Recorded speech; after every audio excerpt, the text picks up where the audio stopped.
Welcome to Kenton Teaches. Enjoy the video. You begin by selecting and installing a trustworthy no-logs VPN. Pick one that uses AES 256 encryption and offers DNS leak protection. This prevents your ISP from seeing requests. Once installed, enable the kill switch so your connection won't fall back to plain ISP routing. Make sure to set the VPN on your router if you want every device protected.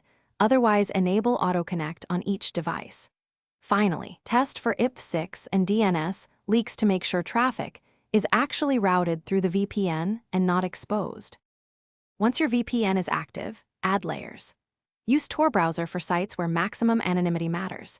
It routes through volunteer relays, so your ISP only sees encrypted Tor traffic, not destinations.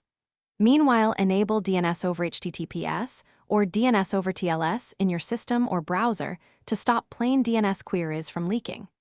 Be sure to disable WebRTC in browser settings and enable HTTPS-only mode. Otherwise, sites or apps can leak real IPs or requests.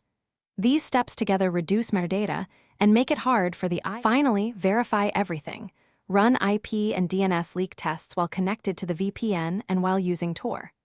Once done, compare results to ensure your visible IP and DNS provider are the VPN or Tor, not your ISP. If you see leaks, immediately enable the kill switch, update the VPN client, change servers, or move the VPN to the router. Make sure apps aren't bypassing the VPN. Remember why. Encryption hides content, but not necessarily endpoints like services you log into, so combine this with good account hygiene. Thanks for watching. Please subscribe if this video was helpful.